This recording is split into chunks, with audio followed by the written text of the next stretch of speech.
Hi, Kaiser.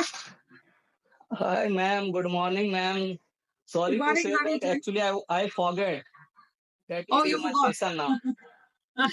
Got it. No problem. Kaiser, a couple of times you had booked sessions with me in the past, I think. No, but then you never attended any of those sessions. Yeah. Yeah, I was going to miss this session as well, ma'am. Oh, right. Actually, Okay. Well, then I suppose I should consider myself to be lucky. Why did you miss the actually, previous what? sessions? Tell Sorry. Actually, ma'am, whenever I booked your session, I had some important work to do. me. Right. That's why I had to cancel your session. Oh, right, Today right. itself, That's sad. yeah, today Yeah. itself, I suddenly forgot that I had a session with you. Oh, okay. Yeah, Fine. I was just messaging the technical team. So yeah, and I just messaged and then you instantly joined. And I thought, oh wow, the technical team is also magic, you know? They instantly must have informed you as well. Okay, great. Where are you from, Kaiser? hello. Can you hear me, ma'am? I can hear you. No problem. Where are you from? I am from Jharkhand, ma'am. Bokaro Jharkhand. city, Okay. Jharkhand. Oh, this is Mr. Dhoni's place, no?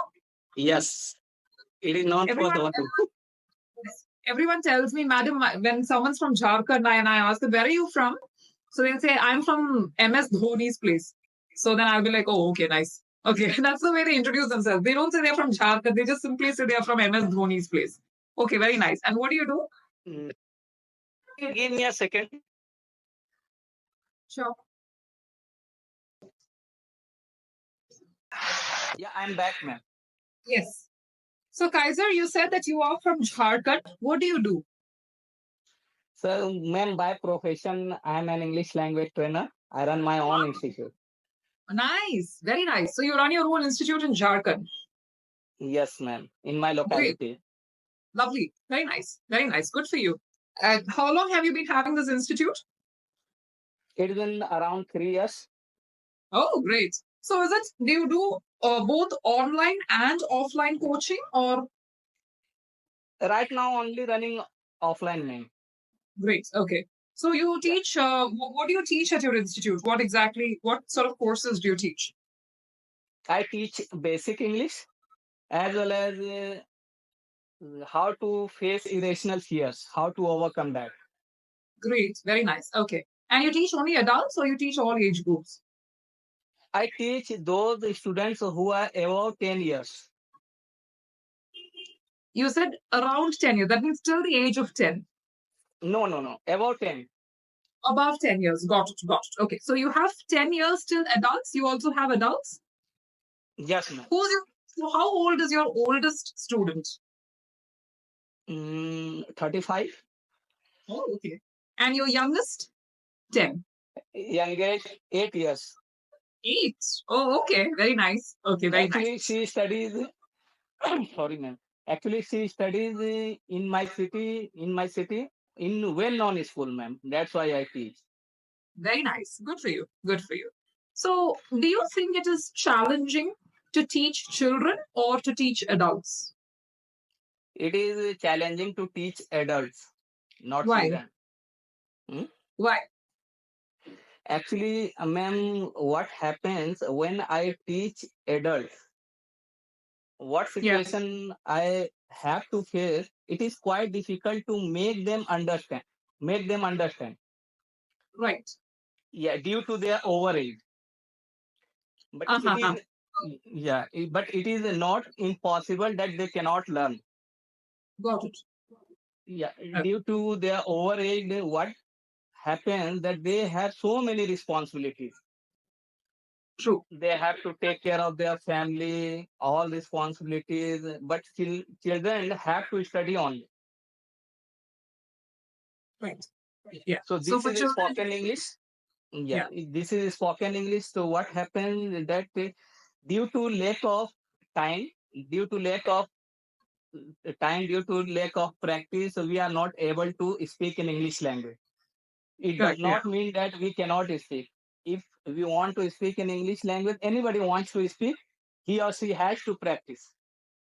True. The more, the better. Absolutely. I agree. Yeah. Very nice. Interesting. So you said that you are an English language trainer. So shall we do a small activity? This is not, don't worry, this is not to test whose English is better. It is not for that. But we'll just see we'll just do a simple fun activity where what I will do is I will give you a few sentences. Okay. I want you to replace the important words in that sentence. Or if you want, you can convert that sentence with the right idiom or the right phrasal verb. Okay. You got it? I will tell you, it is my choice. I will tell you if I want to have an idiom or if I want to have a phrasal verb. Deal? Oh, okay. Is it clear? But it is very important. You should not alter the meaning of the sentence. Number one. Number two, you should not alter the tense of the sentence. Okay? Two things you are not supposed to do. You cannot alter the meaning of the sentence. You cannot alter the tense of the sentence. Are we clear? Oh, Okay. okay. You know how to open the chat box, Kaiser? How do you pronounce your name? I'm sorry. Is it Kaiser or Kaiser? Kaiser. Kaiser. You are pronouncing rightly. I'm pronouncing it right. Thank you. Okay. So I want you to open your chat box. Can you see what I have typed in the chat box? Hi. Okay. So whatever I'm typing in the chat box, don't forget to take a screenshot because the transcript typing, you must be aware, Kaiser, it is not going to be available. The transcript, the recording is going to be available. But if you want to practice in future or something, I would recommend you take a screenshot. All right? Okay. Okay. So the first sentence is going to be, Kaiser was angry. I want you to replace, or you can change the sentence, but using an idiom. Remember the rules and regulations, your sentence, the meaning and the tense should remain the same. The sentence is, Kaiser was angry. K stands for Kaiser. Kaiser was angry. Kaiser was furious. I said idiom. I want an idiom. So what is an idiom? An idiom is nothing but a figure of speech. Yeah. Okay? Okay. So keeping this in mind, and I will give you all the answers at the end, but furious is not the answer anyway. So give it a shot once more. If you don't know the answer, we can pass and we can go on to the next one. Your choice. Yeah, pass now. Pass? Okay. I will give you the answer at the end. Okay? Fine. Okay. I told Kaiser to resolve the issue. No, sorry. I told Kaiser to close the issue once and for all. I want you to convert the sentence using an idiom.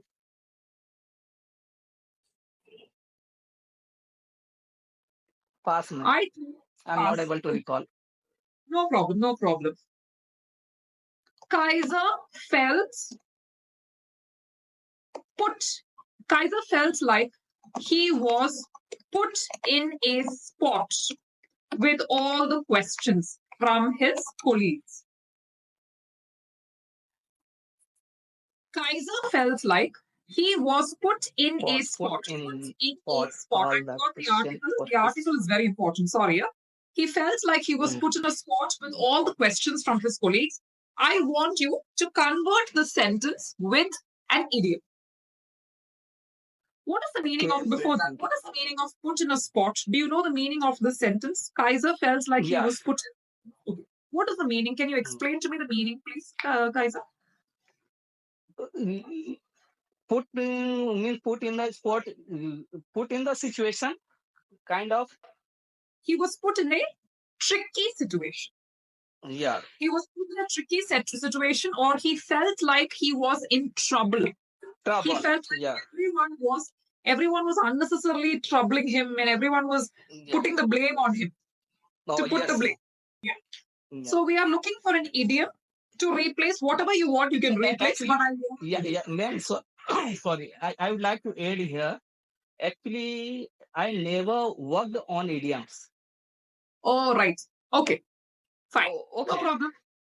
Yeah. So then this is good, no? So now you can learn some idioms too. I am learning. Yeah. So shall we look at the answers to these three questions before we proceed further? Yeah. So the first question is, Kaiser was angry. I told you that I want an idiom. So first of all, an idiom is nothing but a figure of speech in the English language. This is the definition according to the Oxford Dictionary. It is a figure of speech. What is the meaning of a figure of speech? Nothing. It just means, Kaiser, that your language has more drama or more life or effect when you use an idiom. That is all. Nothing else. Okay. So you must have seen our Hindi soap operas, Hindi serials, no, Saas Bahu serials. That's what you guys say, no, in North India. My Hindi is very poor, by the way. So you should teach me some Hindi sometime, okay, guys? But but these soap operas in Hindi or even in Malayalam. I'm from Kerala, so the soap operas, we call them soap operas. What is the meaning of a soap opera? Soap opera is nothing but the serial. Your Saas Bahu serials, mother-in-law, daughter-in-law serials. So these serials have so much of effect, because the mother-in-law will look at the daughter-in-law like this, and the daughter-in-law will be also crying, and so much drama. That is unnecessary drama. That is unnecessary drama. Unnecessary drama. But an idiom is necessary drama. It adds the necessary drama or the necessary life to your sentence. That is the advantage or the beauty of an idiom. All right? So on that note, the first question was, or the first sentence was, Kaiser was angry. So I told you the meaning should be the same, the tense should be the same. So I am going to replace angry with Kaiser was frothing at the mouth. Kaiser was frothing. Now let me explain the meaning of the word froth. Froth means when saliva comes, that is called as froth. Okay. So the idiom is to froth at the mouth. That is the original idiom, which means to be extremely angry. So Kaiser was frothing at the mouth on hearing Neetu's comments. So Neetu said something that made him so angry, he was frothing at the mouth. That means it does not mean that you're having saliva dripping from your mouth. That's not what it means. This is just adding some life to your sentence. Okay? So it is very important to understand that an idiom, you cannot change the idiom according to your convenience. You cannot change the idiom. This is a standard idiom. So only the tense of the idiom can change, but the words cannot be changed. It is always going to be froth at the mouth. That is going to be the standard idiom in the English language, which is good. So this is a good formula. There are certain formulae in the English language. When you learn these formulae, then your chances of making grammatical errors reduce. Yes. Okay? So far, are you okay? Now the next sentence is, I told Kaiser to close the issue once and for all. Let us assume, Kaiser, you and I are working in an institute. I am the boss. And I say, hey, Kaiser, I'm fed up of hearing this lady's problems. Please close the issue once and for all. Okay? I've had it. Yeah. So I told Kaiser to draw a line under the issue. Okay. Yeah. Now, this idiom, I want to share something with you, Kaiser. I learned this idiom, when? Yesterday. And do you know from where I learned it? I learned it from a TV series. I watched a TV series on, you must be knowing this OTT platform called Sony Live. On the Sony Live OTT platform, there is a series called Insomnia. First class series, Insomnia. Do you know the meaning of insomnia? Insomnia is a disease that happens because of, no sleep. If you don't sleep for days, then your mental faculties are affected, and that is called insomnia. Okay. The one who has problem of sleeping does not sleep properly.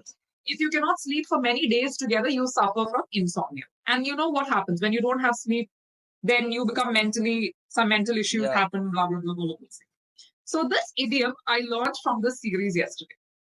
So I want Kaiser to draw a line under the issue. That means to draw a line under the issue means to close the issue permanently.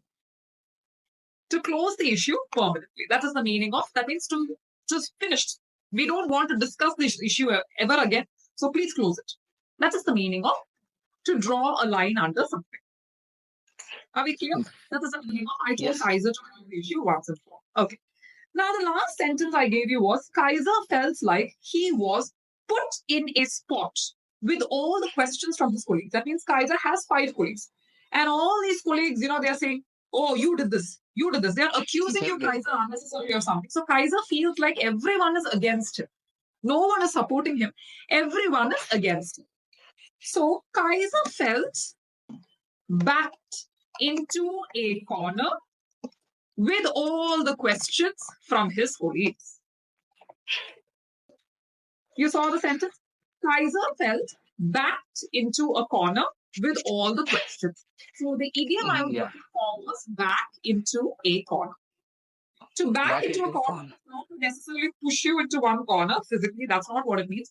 It just means that you feel like everyone is unnecessarily putting you in a spot or unnecessarily accusing you of something. That is the meaning of to be backed into a corner. Clear? Yes. Are we clear so far? Very good. Let's learn some more idioms. Is that okay? Do you like this lesson? Are you enjoying this activity? Yeah. Shall we learn some more idioms? Yes. Kaiser gave an unnecessary explanation for not attending the meeting. Can you think of an idiom to replace this? Kaiser gave an unnecessary explanation for not attending the meeting. Correct. No, pass man. Kaiser gave a song and dance for not attending the meeting. Nice, no? This is a very nice one, right? Yeah. Kaiser gave a song and dance. So song and dance is the idiom. Song and dance means unnecessary explanation, long and unnecessary explanation, because Kaiser does not want to tell the truth. Because if he tells the truth, he will get in trouble. So instead, he's giving long explanation to confuse the audience. And ultimately, the audience will also go, God, I'm fed up, please. I did not ask you. Please go. So that is the meaning of to give a whole song and dance for not attending the meeting. Okay. So for today, we will just learn these 4 idioms. Now, Kaiser, I want you. So let's practice this because now we learned 4 idioms. No? So why don't you make some sentences for me? I want you to make 4 sentences using each of these idioms. You can use any tense you want. So start off with the first idiom, which is frothing at the mouth. To froth at the mouth is the original idiom. Can you make a sentence for me using frothing at the mouth? Wait a second, ma'am. Sure.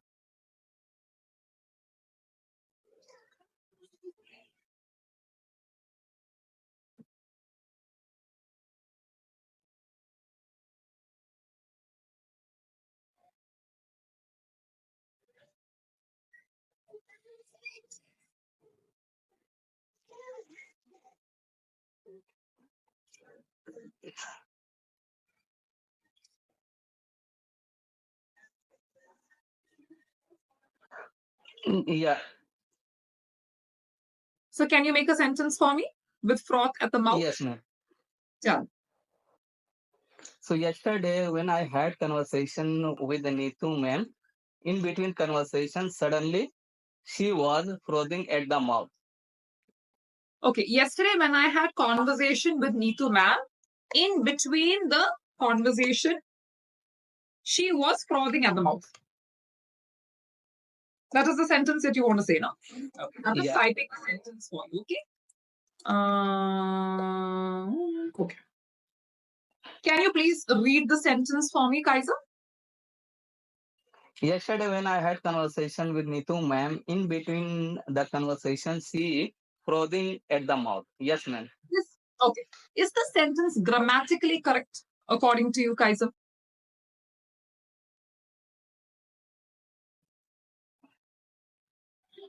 Read it carefully. So tell me. No. Can you tell me what is the error and how will you rectify the error?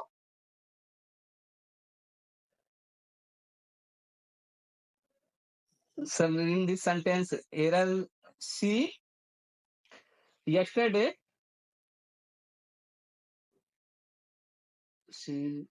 when I had conversation with Neetu, in between the conversation, she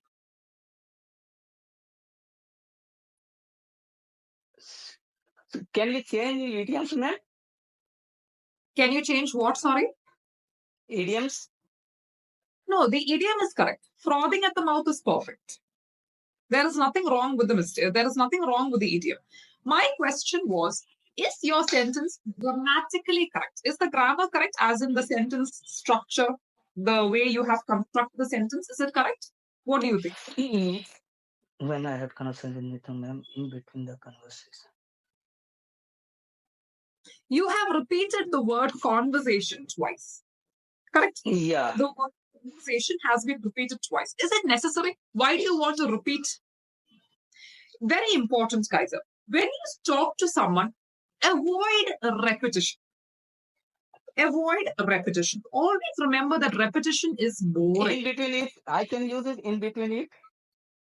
No, there is no need of that. Now, shall I correct the sentence for you? Yeah. You could have like this.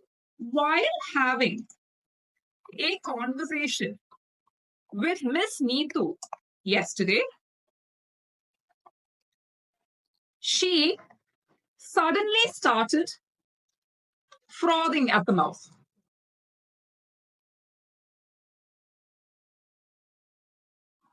She suddenly started frothing at the mouth.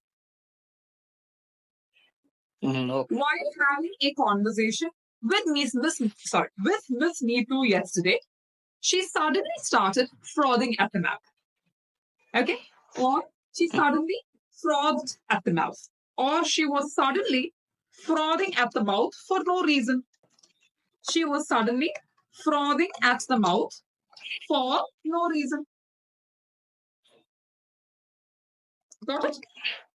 Yeah, ma'am. She was suddenly frothing at the mouth for no reason. Clear? So this is the one way you could say. So while having a conversation with Miss Neetu yesterday, she was suddenly frothing at the mouth for no reason. Okay. Now you can make another sentence for me with back into a corner. Back into a corner. Yes. Can you make a sentence for me using this idiom?